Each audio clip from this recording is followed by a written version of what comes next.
अस्सलामु अलैकुम वरहमतुल्लाहि वबरकातुहू नहमदुहु व नुसल्ली अला रसूलिहिल करीम अम्मा बादु फ़अऊज़ु बिल्लाहि मिनश शैतानिर रजीम बिस्मिल्लाहिर रहमानिर रहीम। एक चीज़ होती है कंवार गंदल, ठीक है, इसको आप एलोवेरा भी कहते हैं, ठीक है। और एक अजीब बात है, अल्लाह ताला की एक अजीब मदद है कि ये दुनिया के हर खित्ते में पाई जाती है, ठीक है ना, हर बर्रे आज़म में पाई जाती है। क्या ऑस्ट्रेलिया, क्या कनाडा, क्या अमेरिका, क्या जनाब वाली आपका इंडोनेशिया, क्या अफ्रीका, हर जगह मिल जाती है एलोवेरा, ठीक है। एलोवेरा है बहुत कीमती चीज़, बहुत कीमती तरीन चीज़ है अगर आप इसको समझने पर आ जाएं तो, ठीक है। एलोवेरा का जो मिजाज है उज़लाती गुद्दी है, तीन शदीद है ये, ठीक है, उज़लाती गुद्दी तीन शदीद। अगर आपको चीज़ों का मिजाज पता होता है तो फिर आप उसके वो जो चीज़ होती है ना कि दवा खाने के बाद साइड इफ़ेक्ट हो गया, उस मुसीबत से बच जाते हो, ठीक है। तो इसका मिजाज उज़लाती गुद्दी है, 3 नंबर है। तो 3 नंबर का मतलब होता है कि सिर्फ जो खूनी बवासीर का पेशेंट हो या शियाटिका का पेशेंट हो वो इसको यूज़ ना करे, ठीक है। आम तौर पर 90% शियाटिका में तो वो उज़लाती केस होता है। टमाटर का सालन खा लिया तो शियाटिका हो गया, ठीक है ना, बड़ा गोश्त बहुत ज़्यादा खा लिया तो शियाटिका हो गया। तो लिहाजा ये खूनी जितने भी अमराज हैं उसमें और जनाब अली शियाटिका में इसका यूज़ नहीं होगा। मैं इसलिए बता रहा हूँ कि ताकि कल को साइड इफ़ेक्ट वाली बात ना हो, ठीक है। साइड इफ़ेक्ट किसी दवा में, किसी चीज़ में नहीं होता, आपकी तशख़ीस और गलत फ़ैसले में होता है। आपका फ़ैसला ठीक है तो साइड इफ़ेक्ट की बात ही नहीं हो सकती, सवाल ही नहीं पैदा होता, ठीक है। तो इसके फ़ायदे के अतबार से ये एक अजीब चीज़ है, इसको मला भी जा सकता है, इसको लगाया भी जा सकता है, इससे नहाया भी जा सकता है और इसको खाया भी जा सकता है, ठीक है। वो तमाम बुज़ुर्ग अफराद जिनके जोड़ों में, हड्डियों में दर्द है, और बुज़ुर्ग अफराद को ज़्यादातर जो दर्द होता है वो आसाबी दर्द होता है, ठीक है। आसाबी दर्द का इलाज जो है वो उज़लाती यूनिट है, ठीक है, और ये उज़लाती है, ठीक है। तो ऐसी सूरत में क्या करेंगे, सबसे पहले आप इसका एक घी बना लें, इसका 1 किलो गूदा ले लें, एलोवेरा जेल 1 किलो। ये जेल खुद पत्ते काट के निकालनी है, ठीक है ना, वो प्रोसेस हुआ गैलन नहीं खरीद लेना बाजार से कहीं जाके, खुद काटना है, खुद इसकी जेल निकालनी है।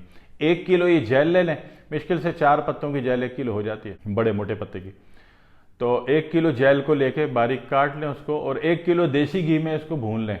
ये सारा देसी घी में हल हो जाएगा, जज्ब हो जाएगा उसके अंदर। अब ये जो देसी घी है इसमें बाहर लिख दें एलोवेरा देसी घी।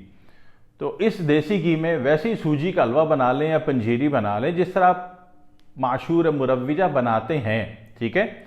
और इसका बना हुआ हलवा जो है अब घर के तमाम बूढ़े अफराद को, बुजुर्ग अफराद को खिला दें, और उनको खिला दें जो कि आसाबी मरीज़ हों, बलगमी मरीज़ हों, नज़ले के मरीज़ हों, आतिशक के मरीज़ हों, ठीक है ना, छींकों के मरीज़ हों, ठीक है। उन तमाम अफराद को, और बड़ी बुजुर्ग के उम्र के वो अफराद जिनको आसाबी दर्द हो, उनका यूरिक एसिड बढ़ा हुआ ना हो, ठीक है, सिर्फ आसाबी दर्द है, और वो तमाम अफराद जिनकी सीबीसी रिपोर्ट में एचबी हेमोग्लोबिन या डब्ल्यूबीसी बढ़ा हुआ आ रहा हो, ठीक है। तो ऐसे तमाम अफराद का जो इलाज है वो एक एलोवेरा जेल से हो जाएगा, ठीक है जी। एलोवेरा जेल का तरीका आपको बता दिया कि इसका देसी घी बना लो, इस देसी घी से आप मर्जी इससे पराठे पका लो, मर्जी इस देसी घी से एलोवेरा जेल का देसी घी, ठीक है ना, ये मर्जी इससे सूजी का हलवा बना लो, मर्जी पंजीरी बना लो, ठीक है ना। तो ये बना के आप बड़े बुजुर्गों को खिलाओगे तो उनकी बॉडी एक्टिव हो जाएगी, चुस्त हो जाएंगे, आपको भी खिदमत करने में थोड़ी जान छूट जाएगी, वो भी अपनी ज़िंदगी में ज़रा आज़ादी का खुली फ़िज़ा में सांस ले लेंगे। तो इसके फ़ायदे हैं। दूसरा फ़ायदा इसका ये है कि आप दुनिया जहाँ का शैम्पू अगर छोड़ना चाहें और बालों को इंतहाई सिल्की, इंतहाई खूबसूरत, इंतहाई चमकदार बनाना चाहें, ठीक है, तो सिर्फ एलोवेरा जेल इतना बड़ा ले लिया करो, और बाथ लेते वक्त, नहाते वक्त, गुस्ल करते वक्त जो है उसको सर पे अच्छी तरह मल लिया करो, ठीक है। और मलने के बाद, अच्छा मलने के बाद अफ्रीका वाले तो इसको खा जाते हैं बाथरूम में बैठ के, तो बहरहाल मैं हर किसी को मशवरा नहीं दे रहा। तो मलने के बाद जो है आप 5 मिनट थोड़ा सा वेट कर लीजिएगा और उसके बाद नहा लीजिएगा। आप यकीन करें दुनिया का सबसे बेहतरीन शैम्पू है, सबसे बेहतरीन का लफ्ज़ पे गौर कीजिएगा, इस्तेमाल करके देखिएगा, फिर मेरी बात मैच कीजिएगा, मैंने क्या बोला था आपको कि इससे बेहतरीन शैम्पू सर के बालों का कोई नहीं है दुनिया में, है ही नहीं, ठीक है ना, ये रियल है, हर्बल है, असली है, अल्लाह का पैदा किया हुआ है, ठीक है ना। इसमें कोई सनती केमिकल नहीं है जो बाजार से खरीद के सर पे लगाए जा रहे हो, गंजे हो ही जा रहे हो, ठीक है। तो मैं नहीं चाहता कि कोई गंजा हो, खसूसन बच्ची ज़ात तो बिल्कुल भी गंजी अच्छी नहीं लगती, ठीक है। तो अगर ये कुदरती चीज़ पर आ जाते हो। अच्छा, दूसरी बात क्या है कि इसको लगाने से एक डैंड्रफ भी ख़त्म हो जाता है।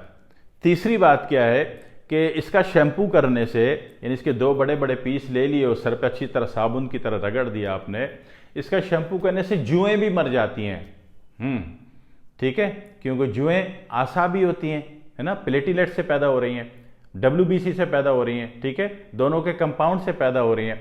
तो ये तो उजलाती है, मार देगा उसको, तहलील मार देगा, ठीक है, ख़त्म हो जाएंगी, ठीक है जी। तो ये जनाब अली आप इसका शैम्पू भी कर सकते हो, ठीक है। अच्छा, दूसरी बात यह है कि स्किन में खुश्की बहुत है, ड्राइनेस बहुत ज़्यादा है। दुनिया जहाँ के तजुर्बे करके थक गए, क्रीमें लगा लगा के, जब मसनूई और सनती केमिकल लगाओगे तो बनेगा कुछ नहीं, बेड़ा गर्क बहुत होगा, है। तो रियल पर आ जाओ, सच्चाई पर आ जाओ, ठीक है ना। मैं कोई क्रीम नहीं बेचना चाह रहा आपको, मैं सच्चाई पर लाना चाह रहा हूँ कि एलोवेरा जेल जो है ये थोड़ा सा लेके हाथ में मैश करके चेहरे पे लगा लो, और ये तो वैसे ही लगाते ही गायब हो जाता है, मसला तो नहीं है।